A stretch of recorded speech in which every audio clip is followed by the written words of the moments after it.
Good evening, and thank you for joining us this evening.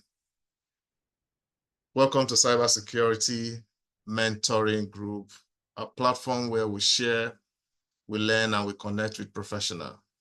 In case you are joining us for the first time today, Cybersecurity Mentoring Group is where we talk to experienced cybersecurity professional to share about their journey and current topic, or have a chat about some topic that we believe will be helpful for the community. And we do this every 2 Saturdays in a month.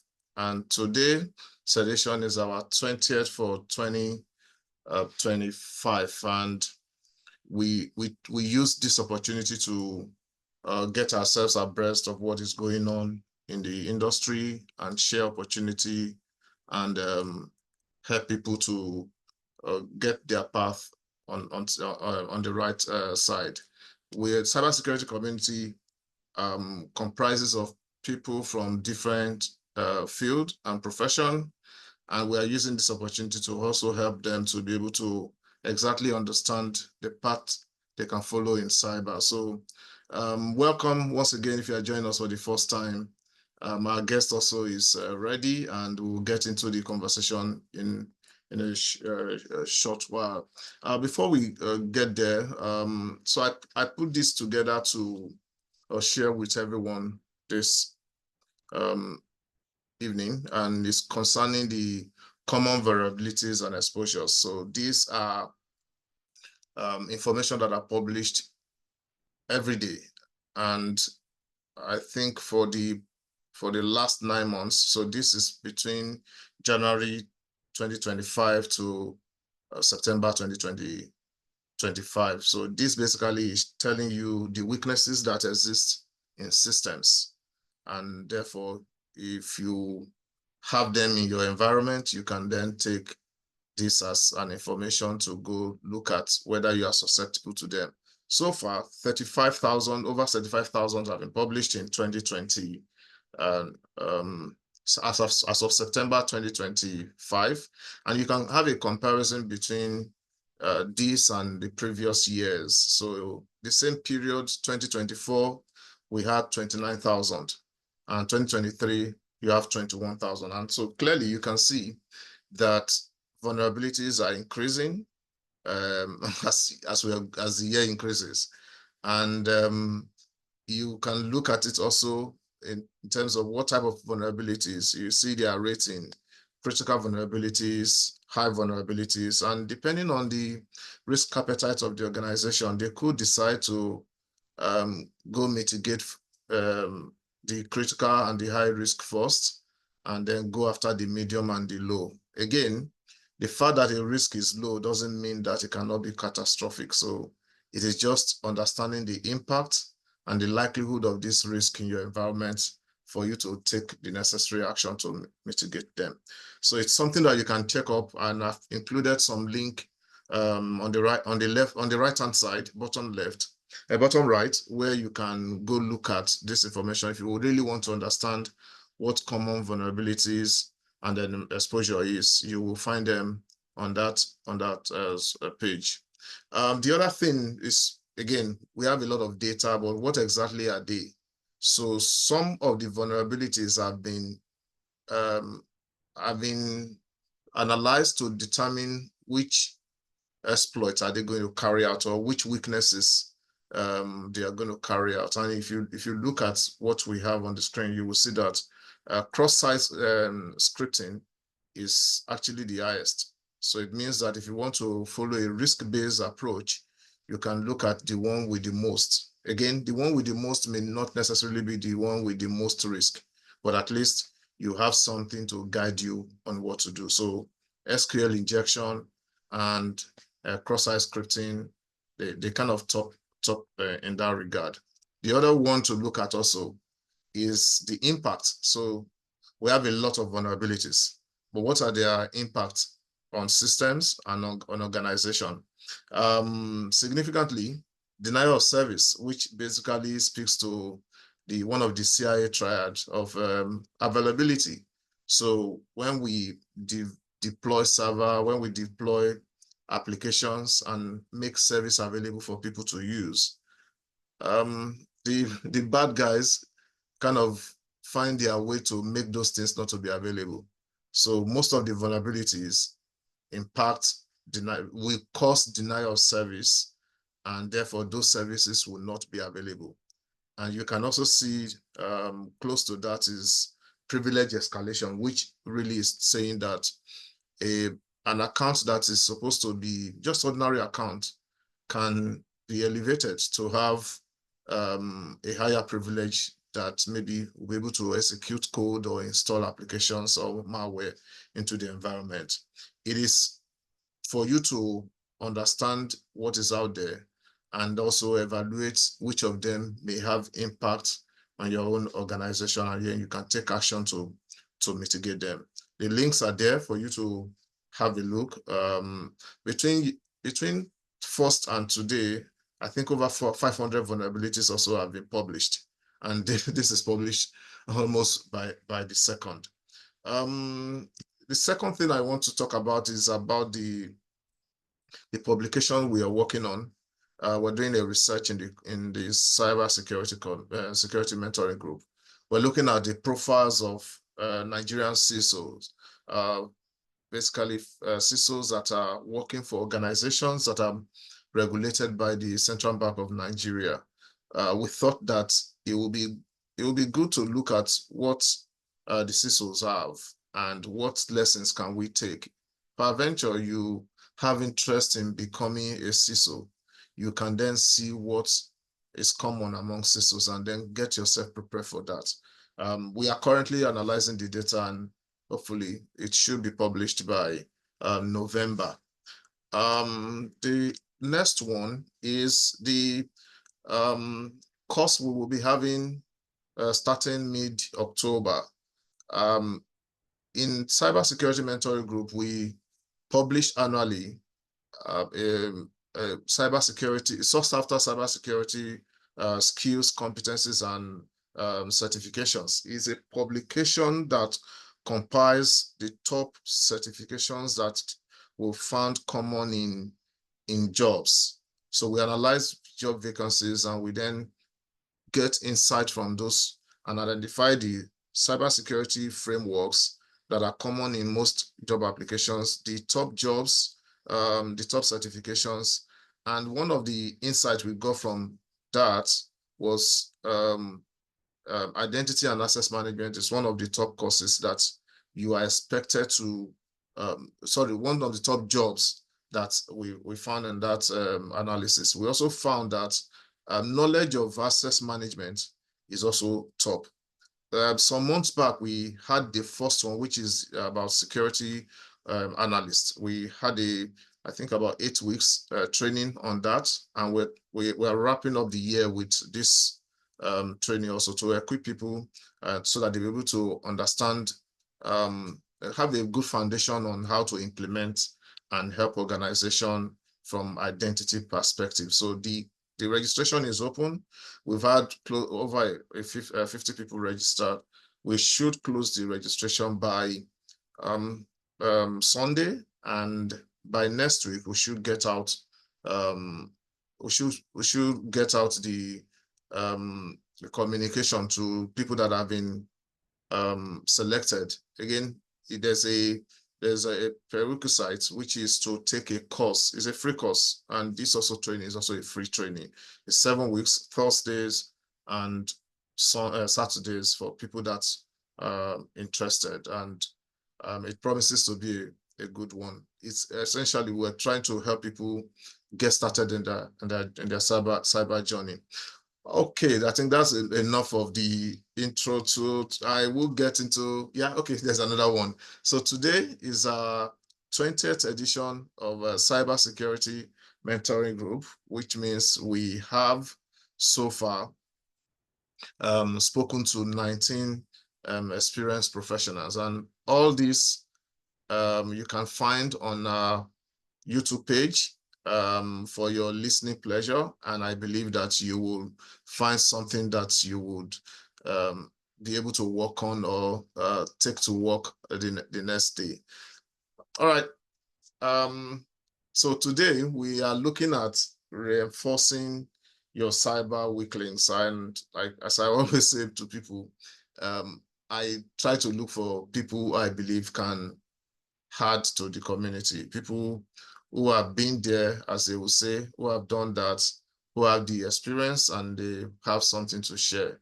And some of the people, or most of the people that I also invite, I haven't met them before, but they are generous with their time and decide to contribute to the community. And particularly for Tobi, when I shared this on my status, and I also shared with some other group that I belong, people reach out to me and said they know this, they know Tobi, and we should get the best out of him today. So want to welcome Tobi to our session today. Tobi, thank you for joining us and welcome, and happy to have you on Cybersecurity Mentoring Group. Thank you, Wale. Excellent. So, welcome, and I hope your side. So, like I told you, our people who probably join in between the programs, and also because this session is recorded, so I guess quite a number of them thought they will catch up later. But let's get right into it, and I think what we try to do is to meet our guests, and so that we can have some touch points and some familiar terrain to speak about. So Tobi, we would like to meet you. Okay, thank you very much for the invites, and thank you. I am happy to be here. It's good to be here to at least speak to everyone on this call. So my name is Tobi. Tobi Olaniyan. I head the IT security team or the IT security unit at a leading telecoms organization. And I've spent quite a bit of time there now. But before then, I used to be at another telco. I used to be at another telco where I led information security for a sub-organization within the group, within the entire group. And then before then, I started out in consulting, where I was in, a security consultant in a Big Four organization, right? And over time, I started my career in 2011, my cybersecurity career in 2011, right? And over time, I'd also been fortunate to gather some certifications over the years, speaking to different areas of cybersecurity and even IT, right? Done a bit of thought leadership as well, presenting at different places, speaking at different places.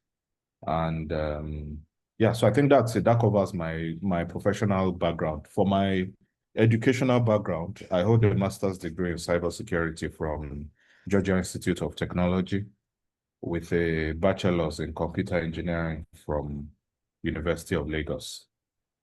So that's a brief summary about my professional journey. Of course, in the course of my career, I've moved from a penetration tester. I started out as a penetration tester, carrying out security assessments, did some IT audits as well.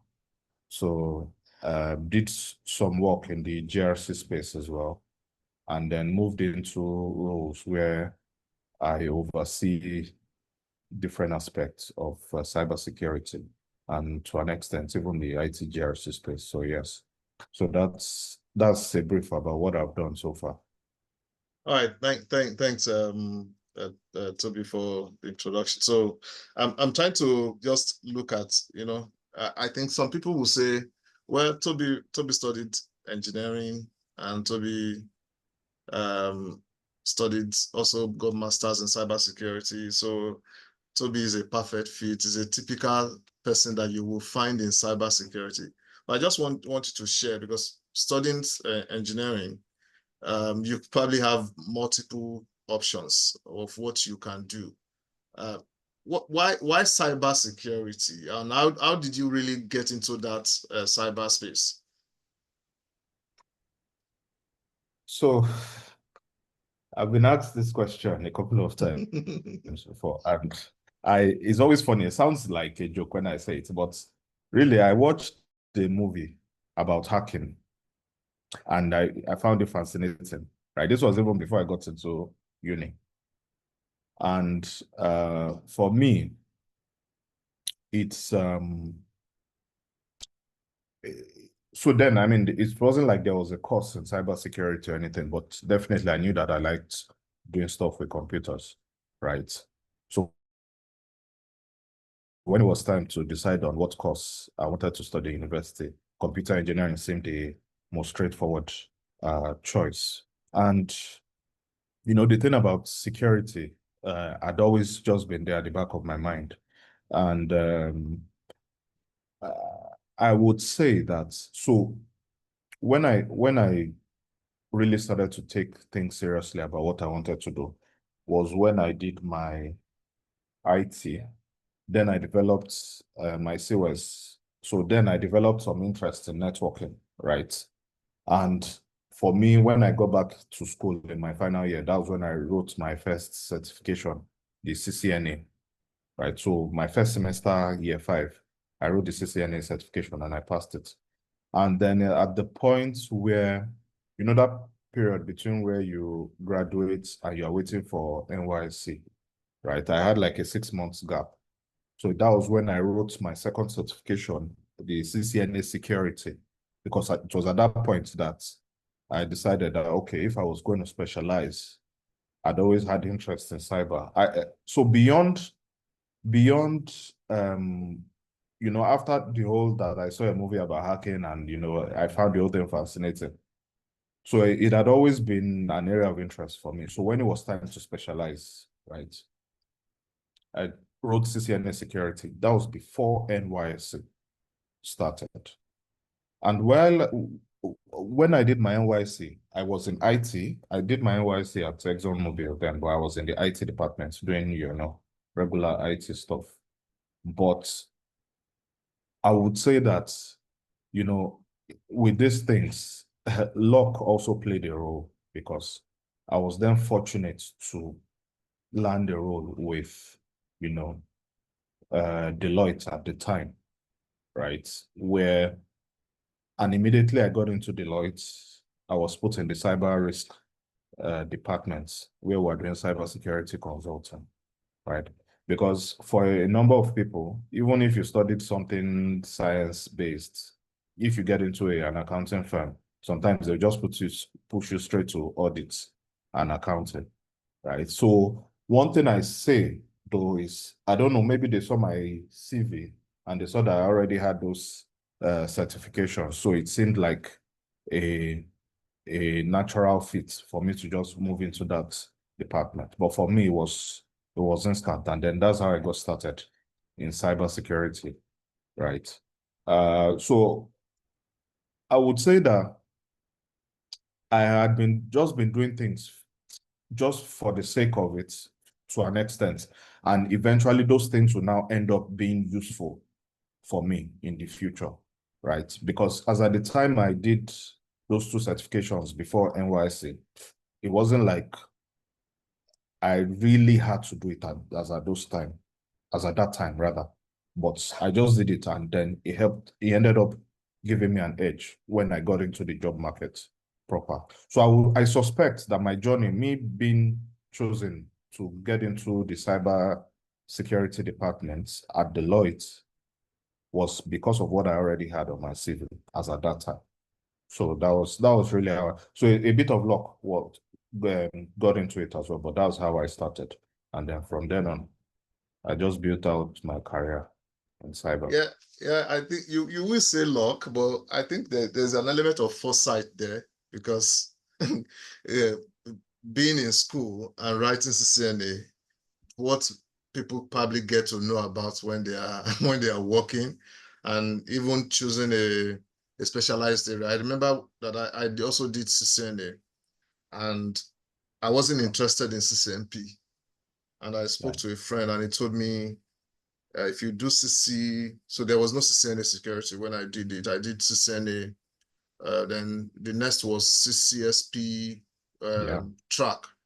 So security track. yeah, so I said I want to do security, and he said that I won't find job if I do security. And I said, well, I'm just curious about that area. So that's why I'm today. So I think for you, it was a kind of a foresight, and whatever it is, whatever pushed you, I think eventually it shows that it was something that was good because like the Deloitte or any of the audit firm, really, you have to go and do accounting, ICANN, and all of those things. Yeah, so so it was a good one, and thanks for sharing. So yeah, thanks for sharing about something to get us motivated. That it is important to well, maybe you were not intentional about it. You don't know what you were doing at the time, but it was something that you took serious and eventually paved way for you. So our topic is about reinforcing your cyber weak links. And I just want you to probably just open our eyes to these things that we call cyber weak links. I know I have heard from several people, they mentioned that humans are the weakest link. But this is talking about not one well, they say weakest, so meaning that there are many. So I just want, if you could share what are those weak links that you think organization need to be aware of and reinforce. So yes, of course, anybody that spends some time doing cyber obviously would know that humans are the weakest, right? Regular stats that you see from time to time will tell you how 70 something percent of attacks happens via human error, right? And even when you now drill down to the human error, the most significant and the most dangerous is phishing. You know, for example, phishing emails, people falling victim to phishing. I mean, there are other types of human error, right?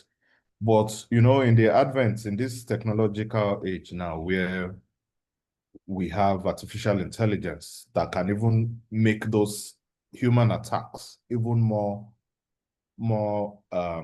dangerous, right?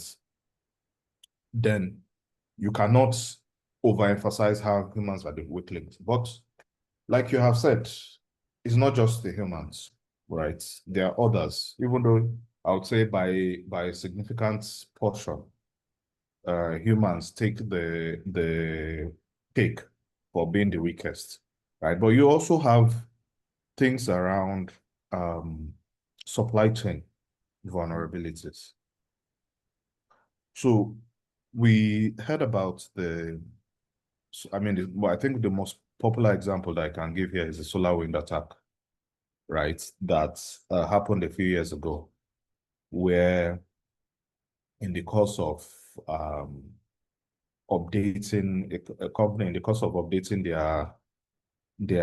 so it wasn't even SolarWinds that discovered it, right? It was one of their customers. In the course of updating their whatever, they got hacked and they traced it back to SolarWinds. And then it became this huge thing where a lot of other organizations discovered that they had also been exploited, right? And you can, when you're looking at supply chain vulnerabilities, in my own case, I would like to expand that definition to just beyond even the technological angle, right? I would expand it into third-party risks, right?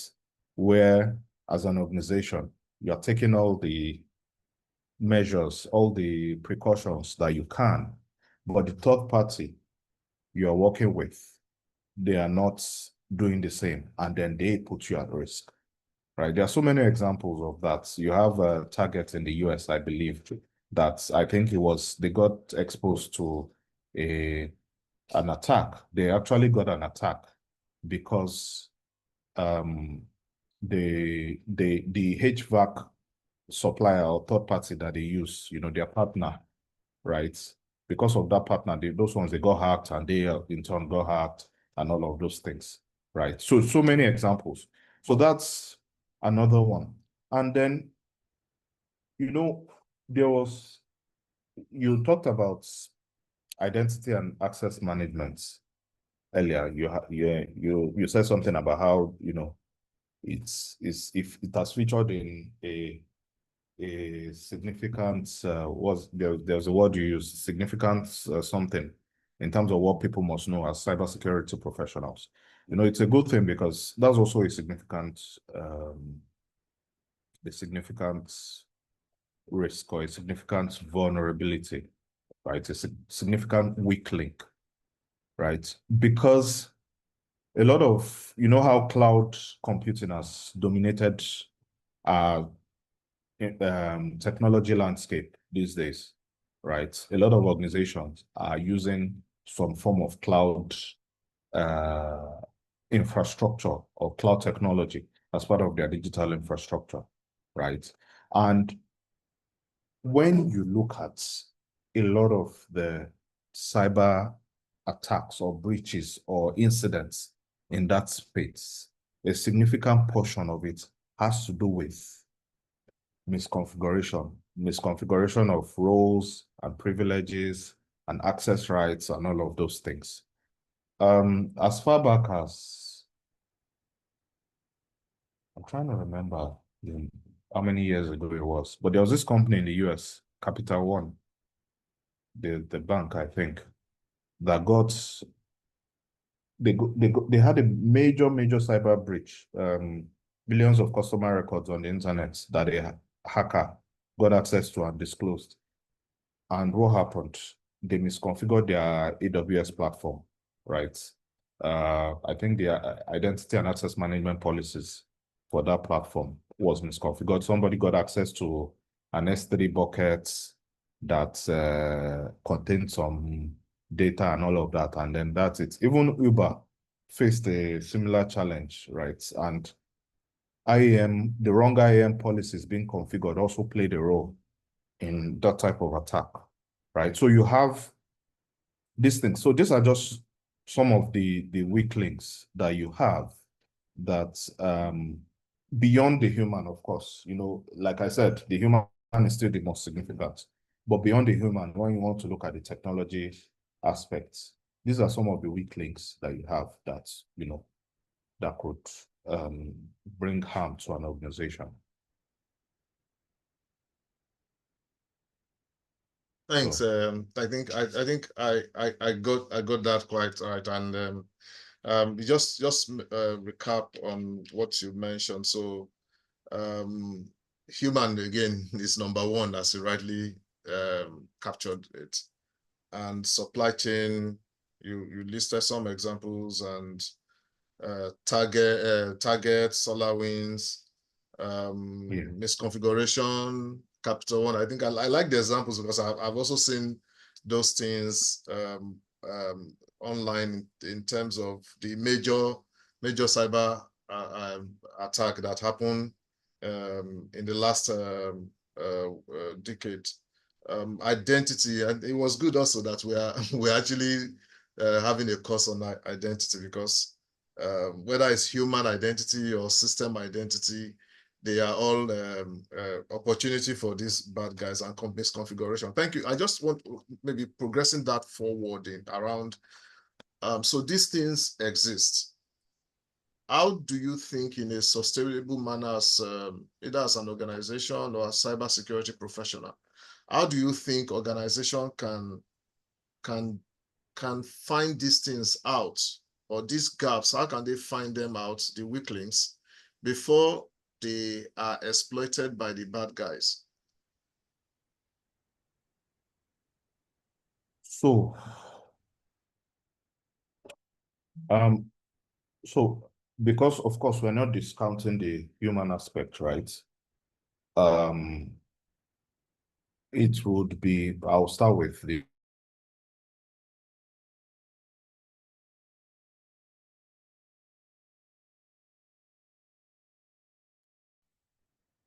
Hello, Toby. Yeah. Okay, there's a freeze on There's a freeze on Tobi's side. All right, just okay. I think hello, Tobi. You're muted. Apologies, my network. Yeah, I suspect so. Yeah. No worries. Welcome. Yeah, so I was saying that you cannot discount the human aspect of in terms of running your cyber program, the security awareness aspect rather, right? It's something that has to be intentionally planned, regularly carried out, and also made, and you also adopt different forms of it, right? Because you can have, like we say, there's a popular saying, you are strong as your weakest link, right? You can have the most sophisticated tools and then you have the wrong, you don't have people that take cybersecurity seriously. All of that doesn't matter, right? And when you're planning your program, it's not just enough to be sending, maybe you're sending bulletins, you think maybe you are doing it once a month, you think that's it. There should be some level of gamification. You do your simulation tests, right? Your phishing test. And then you have a way of driving down and enforcing compliance with acceptable behavior, right, to members of staff. So you have that. And then even for the cybersecurity teams themselves, right, it is very important that, so why I'm saying this is, it's very important that there is no,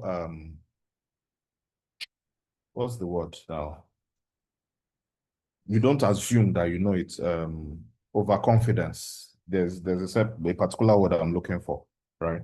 Because a number of the attacks a number of the examples that we see are IT admins that are targeted, right? That fall victim to these attacks. In the case of Uber, for example, it was hold on one second.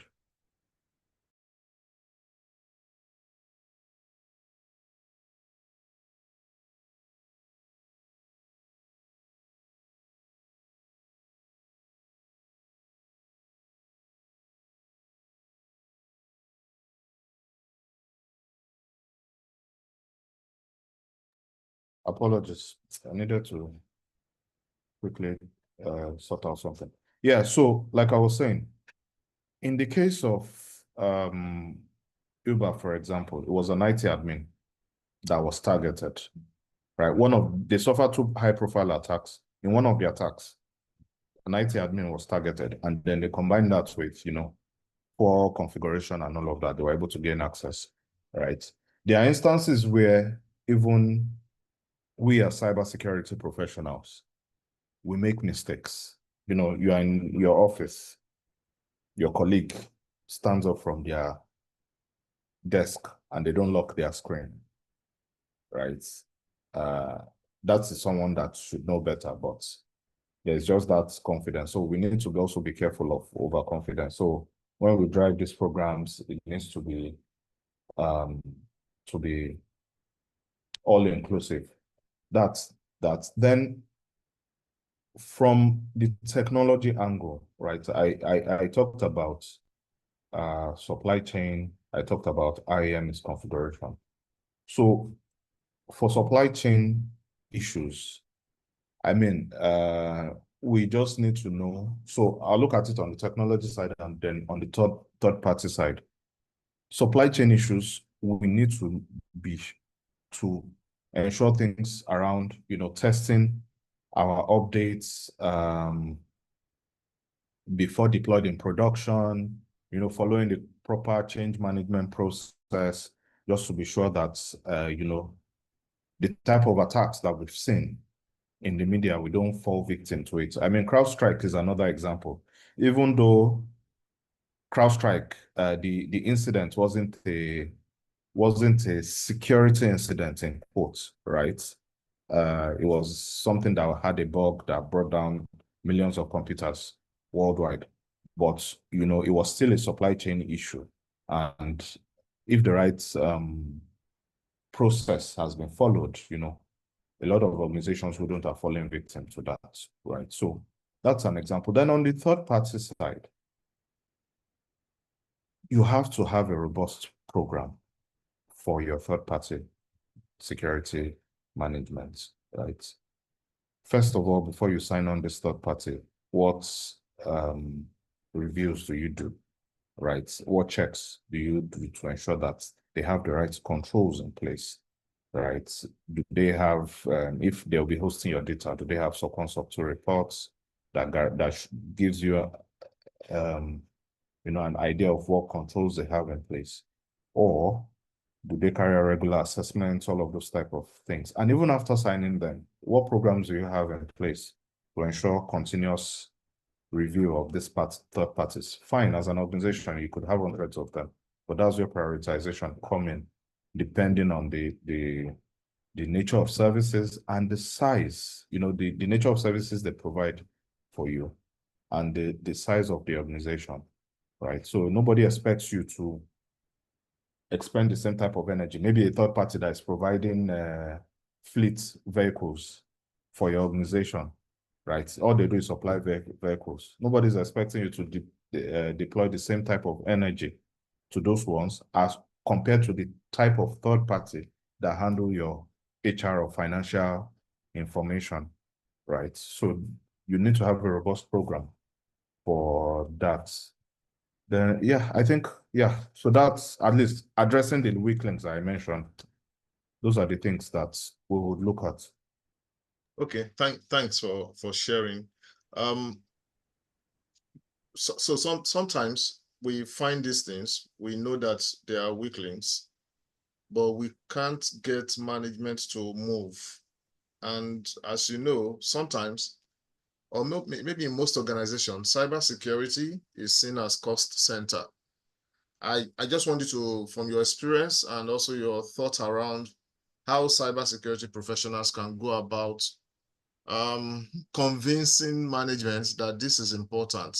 More like, how do they go about getting the buy-in of management in reinforcing these weak links? So also, I'm going to say something that we probably have heard before, but for senior people, for senior level people, executive managements, all they understand is, well, what they understand, not all. What they understand is Naira and Kobo, and now it impacts balance sheet, right? So beyond speaking in plain language, of course, you might be fortunate to have leadership that understand the technical aspects, but beyond you, if you are not, you will also have to bring things down to plain English, right? And then try to tie these things to financial terms, right? The good thing is we have lots and lots of examples these days of incidents that have happened. So for me personally, it's just to say, look, we need to do this. Of course, you have a plan, right? You have metrics in place in your organization where you are. So if, for example, you want to get a new email security solution, for example, you have metrics in place to show that, look, we are getting lots and lots of phishing emails. They've not been successful, right? But in the future, we may not be so lucky, right? One of these attacks may be successful. And if this attack is successful, what does that translate? So we have the potential to lose so amount of money, right? And then you can look at examples online of similar organizations that have faced such attacks and that they've lost money. And then you speak to them in that language, right? By the time you do that, you get, what's it called now? You get metrics from attacks that you have faced. You've gotten data from losses that similar organizations have faced, right? And then you look at your own environment and you're able to say that, okay, look, if this happens, we are likely to face this, this is likely to happen, blah, blah, blah. Then it makes the conversation easier, right? So for me, that really is how you can make it work, because at the end of the day, right, you need to demonstrate how whatever investments the company is going to make in your cybersecurity program is going to be beneficial to the organization. So you talked about it being seen as a cost center, right?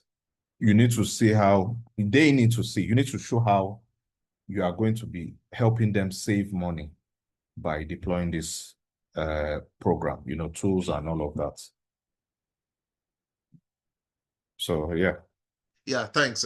So again, I think I get your point there. So the business impact of these weak things need to be quite quantifiable in a way that resonates with management. And permit me to stretch this question a little longer in terms of as a cyber security person, as a professional, and committed to, you know, you are committed to the organization. You're also committed to your own career. And let's take an hypothetical example where you have done everything you think you need to do, which is you have put everything in black and white.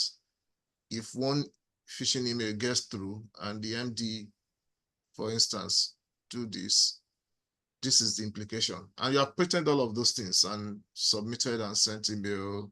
Auditor has come and say this is gap, you know, these weak links. And you have maybe a management that doesn't think that it will happen. How do you think, what next can the cybersecurity professional do? Haven't done all these things.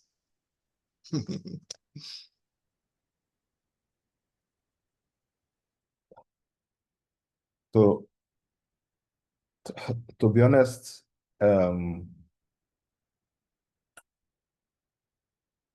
so I want to say that, right, a cybersecurity professional in that situation, right, still has, so it depends on the organization, right? Some organizations do not may be fairly open to using open source technologies for certain things that they want to achieve, right?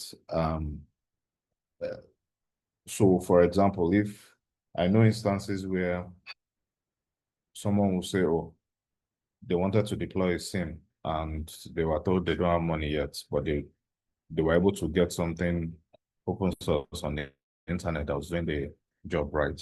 So an organization could, the person could explore that option or look for, they're usually cost-effective approaches to certain things that they want to achieve, right?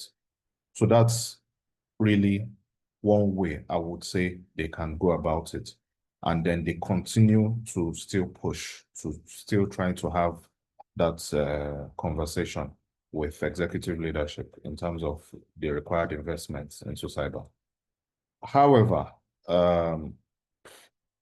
this day and age it's pretty obvious that cybersecurity is a huge thing, right? There are attacks. So maybe the person hasn't found a convincing way of trying to sell the need for the investment to their leadership. So there's also done it for the professional to maybe take a step back, try a different approach and trying to convince, right? So that's what I would say to that. Thank you. I like the can-do spirit that they must get it. They must get it. All right, thank you. And it's you're actually right, because sometimes we may not be communicating the language that these people really understand. And I could share for one experience that I had where we were raising a risk concerning some things, and we weren't just getting that what you expect that a business will respond to. So we then developed something we called risk acceptance form. And that form actually saved us from the perspective that, so what we did was to say, what is the impact of this thing? Regulator, we put it there. Financial, we put it there. And we say, since we have communicated this thing, you're not taking action. We want to, you need to accept the risk. By the time they saw it and they said, will I be accepting a regulatory risk? Then they said, oh, it's not something we can do. In fact, that form, we got it to the board and say, board, this is what we are developing. And it actually helped in that sense. So the effort needs to be put in so that the business can understand what exactly the communication is all about. Now, my next question is around our community. So when I say our community, is the cybersecurity mentoring group. Like I told you earlier, we have people who think cybersecurity is the next big thing. And as they say, cybersecurity is the next data or next oil. And they really want to get into it because we have people that have been in the community for over a year, and if some have volunteered and they want to make that switch into cybersecurity. And I just want to get your thoughts in, being a mentor who has provided guidance for people. How do you think someone who is working at another job currently and wants to make that switch into something that they love and they think they want to do for a long term, how do you think they can navigate their journey into cybersecurity? So the first thing I'll say is that it's going to be a lot of work. So I hope they are prepared, right? Because I mean, generally in IT, right, you just have to find a way to keep up with evolving technology. But in the case of cyber, it's even more important, right? So there's always that constant need to keep yourself updated, to study and all of that. So one of the very first things I would say that somebody is looking to switch into cyber should have is the ability to be self-motivated, right? Because you have a day job, you are doing something else, but you want to switch to cyber, you need to study first of all, right? For a lot of people, they start that switch. So I've seen people start it in different ways. Some will start taking exams and certifications, and then they now look for roles that will give them that real life experience to back the theoretical knowledge that they've gathered. While some would switch straight into cyber, right? And then but maybe they switch into the less technical aspects, like your GRC type roles, right? And then they start to build themselves up technically, right? So I've seen it happen both ways. But either way, it will take a lot of studying, right? A lot of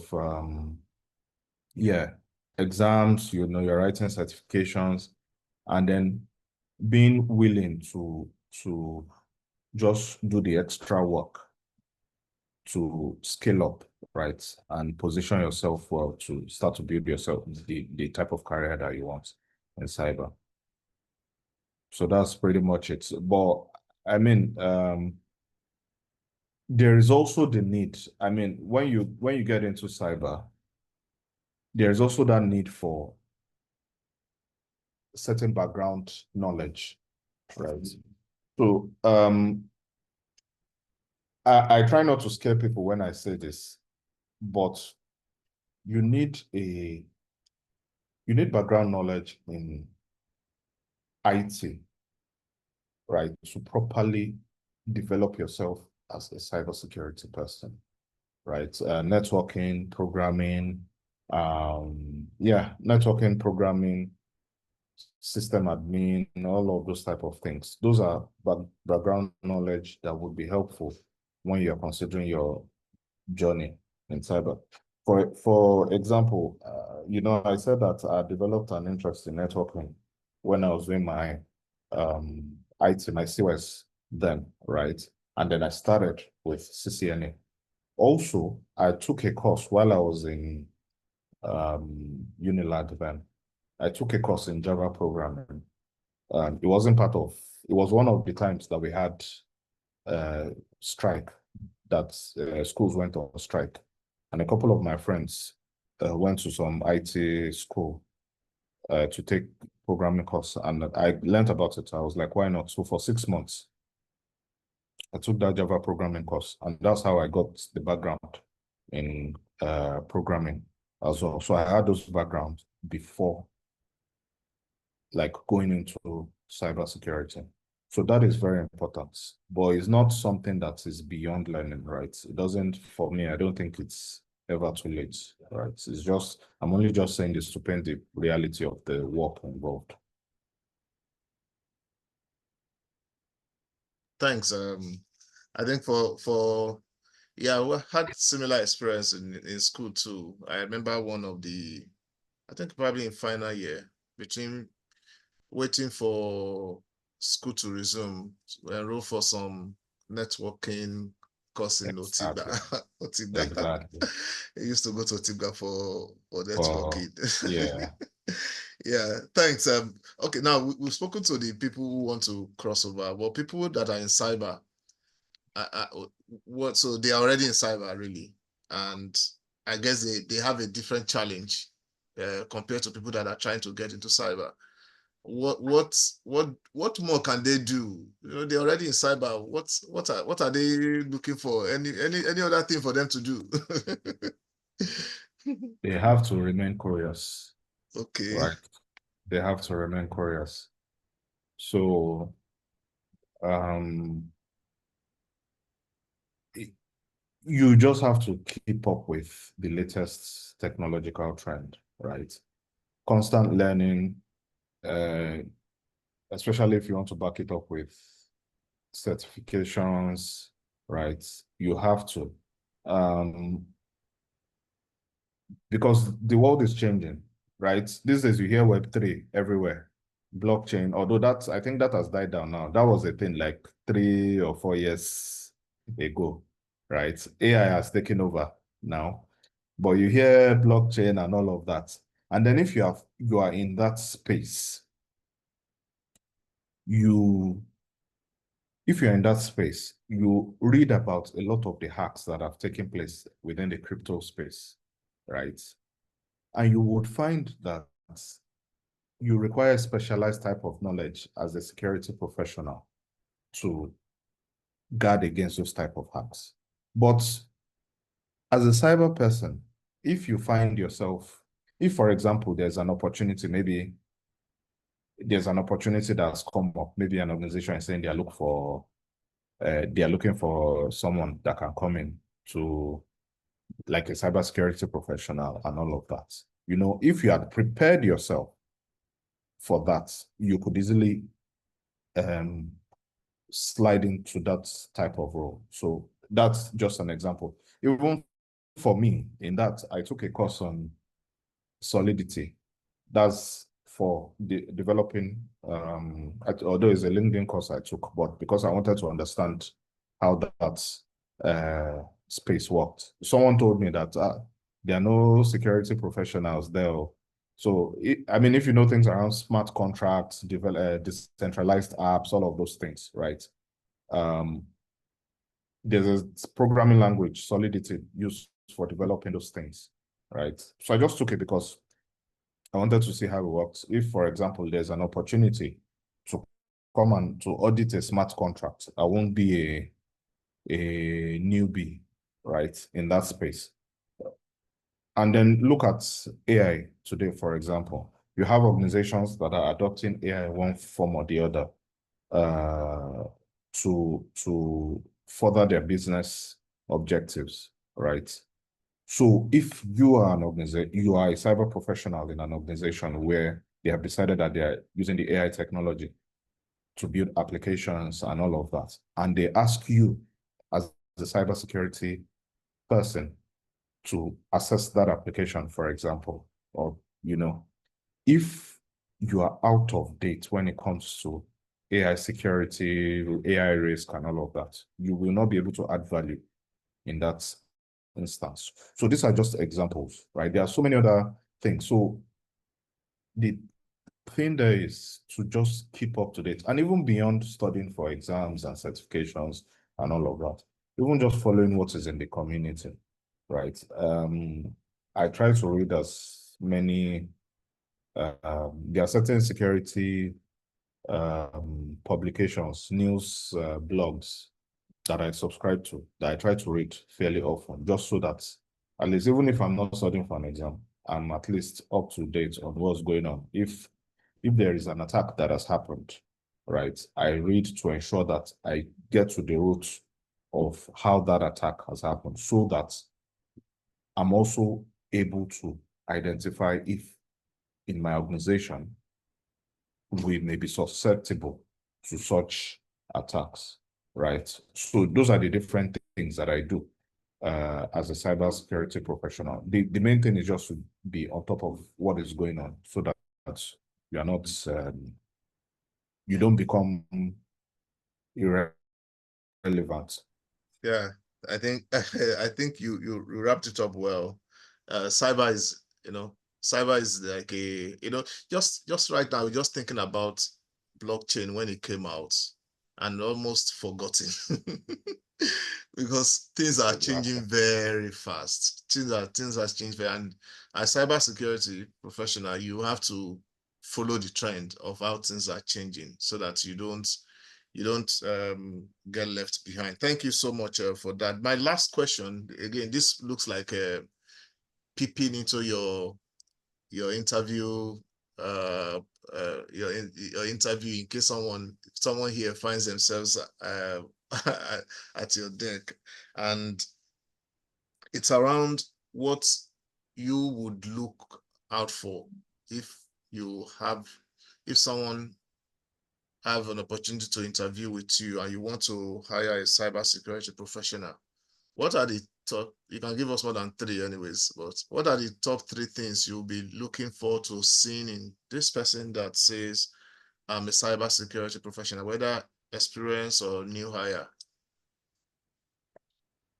So it depends on the type of role that I'm looking for, right? It depends on the type of role, but I'll start generally, and then I'll try to. So generally, there must be that sense of, what's it called now? That sense of, is it curiosity? That is the word that we use. That's, I must see that you have that desire to learn something new. Fine. I mean, it may be at an interview, it may be hard to tell that, within the short space of interviewing someone. But on looking at your profile, beyond the basics, I must see like the extras that you have attempted to do for yourself, right? Um, I, I don't want to sound like I'm placing too much value on things like around certifications, but what certifications generally tell me is that this person is curious. This person, they they are willing to learn things on their own, right? Beyond the basic expected, your BSc and in some cases your MSc, right? So that curiosity must be there, right? Just the ability to learn, because depending on, no matter where you are in cybersecurity, you would always have to research stuff, right? So that's a core quality that I would be looking out for. Then, if it's new hire, right? Your first degree doesn't really matter, right? It doesn't really matter. What matters to me is when I'm speaking to you and then I see that you have the basics, right? You understand the basics. I'm lucky to have people that, didn't even start out in cyber, that are working in my team today. But one key thing that stood out was the amount of work that they are personally done before even getting into cyber. And when I mean not working in cyber, what I mean is that their first role in cyber was with me. So they've had experience elsewhere, but their first role in cyber was in my team, right? So what I wanted to see as at that time was the fact that, okay, this person had done some work. And then when I was speaking to the person, so for example, the person was talking about how they had set up labs, home labs to practice certain things in cybersecurity, how they had learned these concepts on their own and all of that. And then we were speaking and they could speak to those concepts and they hadn't actually had the practical cyber experience. So things like that would go a long way as a new hire. Now for experienced hire, depending, are you in the GRC space or the more technical side? I don't like to say GRC can also be technical, right? So I try to phrase my words carefully, right? But when talking about the more technical side, right? So when talking to people like that, just understanding of the important concepts that pertains to that role, right, is very important, right? So those are the things that I typically look out for. Thanks. So I think our time also is like we should continue, but our time is fast spent, and I've really enjoyed the conversation, and thank you for sharing with us. I will allow anyone, if you have question, you can either drop it in the chat or on mute, and then I'll pick it up. Let me just thank you everyone for joining us. We successfully, this is our 20th edition for 2025, and October 4th is gone now, so October 18th is our next edition. We've already, in fact, I was telling Tobi earlier that the last edition on the 20th, I hadn't gotten speakers for the rest of the year, but as of today, I have gotten speakers for up to the 6th of December. So the last edition is 20th of December, and I'm actually looking for a lady to host. I have one lady coming up, but I'm looking for a lady to host. I haven't gotten one. I've sent quite a number of requests to people, but just waiting for one person to latch on the last one. The last thing, before I pick any question, if any question, there's any question. So last time I spoke about action brings clarity. I think people often think that you need to be clear of what you want to do, then take action. But I'm kind of flipping the switch to say that if you take action, you might understand or find clarity in what you need to do. And today, I've been a fan of Lighthouse Family. Lighthouse Family was listening to it a lot when I was in final year, and so I think I was listening to that track again today, and this word, I just captured it on the screen, and it resonates again with what I was trying to preach around taking action. People have been cyber enthusiasts for too long. They want to do cyber, but they are not taking action. And that song just says that, don't you think it is time for you or for us to start what we think we always want to do?